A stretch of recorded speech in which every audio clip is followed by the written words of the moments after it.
Right, this is what I'm going to do. I'm going to talk you through how I trick my taste buds into thinking that I'm eating something sweeter. That way I can help control my blood sugars.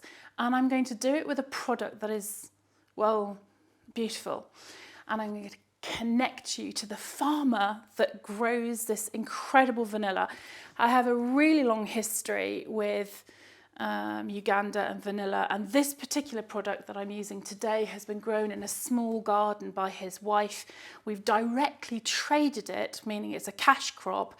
So not only is this going to help you to trick your body into thinking you're eating something sweeter, which means that you can help control your blood sugar balance, but you're also doing something nice for somebody who perhaps wouldn't ordinarily get a fair price for their products if they had to go through the conventional market.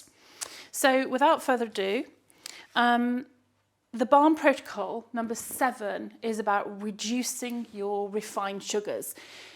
It's not easy, and your body actually likes something sweet. So vanilla has this top note that can really seriously improve almost anything. I reckon I could spray an old boot with vanilla essence and it would taste almost good enough to eat. I'm not suggesting for 1 second that you cook an old boot, but I'm saying that the significance of using real vanilla in your bakes will create a professional, beautiful, deep resonating sweet top note that is well worth spending a little bit of extra money on because of how far it goes and the impact it has on your everyday baking. So what I actually do is I use a 40% proof alcohol. This is one. I picked this up in the supermarket yesterday. This bottle is made out of pears. Now, it doesn't have to be pears. I think it's a great combination for this particular one. It could be vodka, it could be whiskey, it could be brandy, it could be something that you got kicking about that you didn't quite fancy drinking, and you think, oh, you know, I don't quite know what to do with that. Now this is a recycled one that I've already used. I'm going to top this up. You take your vanilla pod.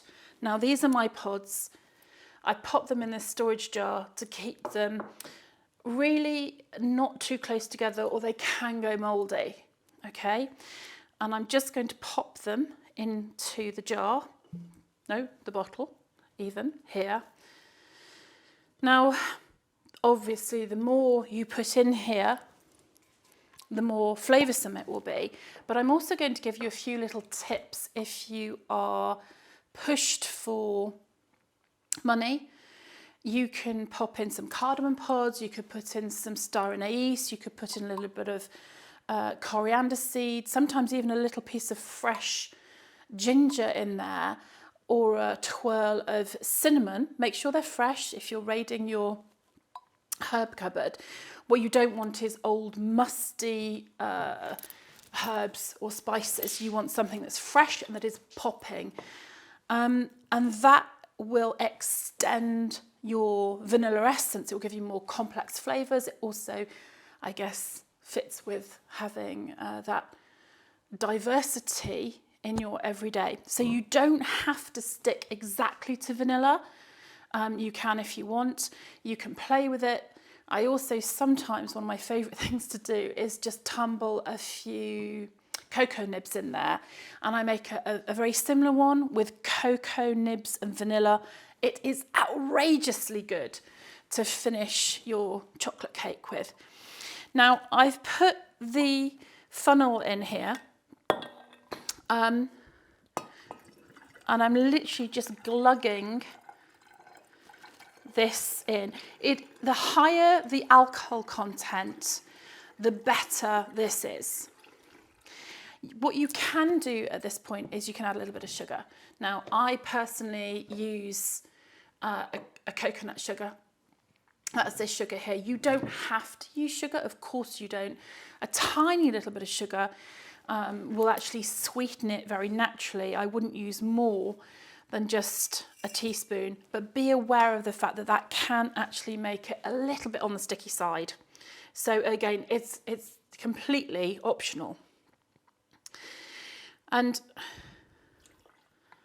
oops, that's gone down in a bit of a glug. Oh, we're finished. And all you need to do now is pop the lid back on, close it, give it a shake. That's it. Leave it somewhere cool and dark. Don't forget to put a label on, or somebody might mistake it for something else. I always think it's a good idea to put the date on it as well, although I will say that this would be good, well, I'm going to say for many years, but I'm hoping you'll use it before then. So that is how I make the vanilla essence in a bottle.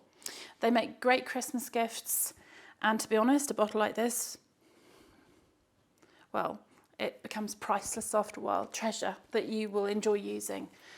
Now, there are a couple of other ways that you can actually shortcut this altogether, and this is a really good tip.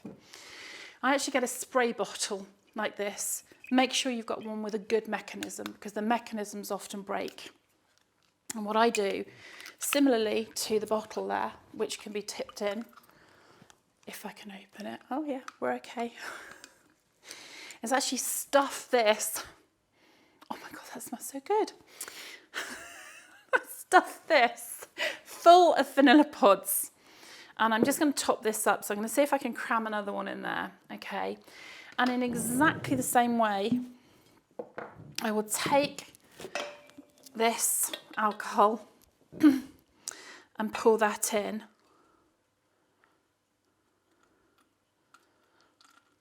Now I'll only top it up once, because after that the vanilla pods start to become a little bit tired, but you can top it up once and get another good run out of it.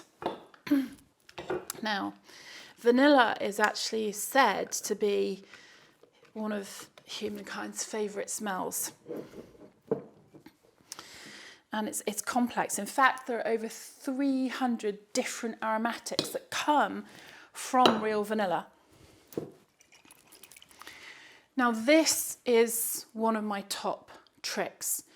In the Sweet Sourdough School book, it runs with all of the 7 principles of balm, which is baking as lifestyle medicine, and giving the impression of sweetness in recipes such as, well, the donuts, for example, the brioche, and all of those sweet baked fig and walnut slices.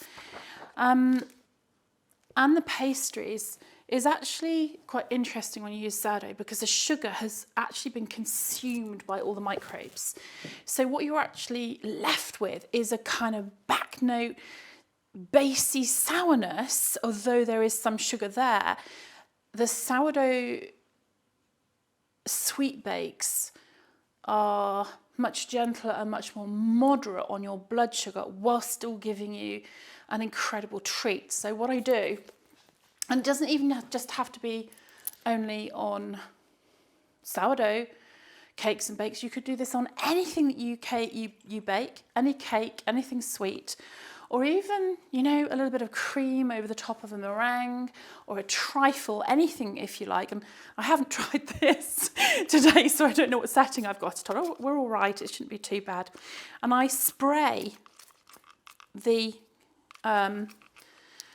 finest spray possible, and I'm not going to try this right now because this is playing up, but I spray the finest spray possible over the baking, and because it's vodka it will evaporate, but it will leave that incredible smell that that lovely complex vanilla brings. Now this is why I don't put sugar very often in mine, because it can double up on your cakes. Or ladies and gentlemen, if you want someone to chase you around the kitchen and think you're delicious, you could just finish off by putting a little bit on your clothes and you'll smell of vanilla all day. There you go, perfect excuse to get some.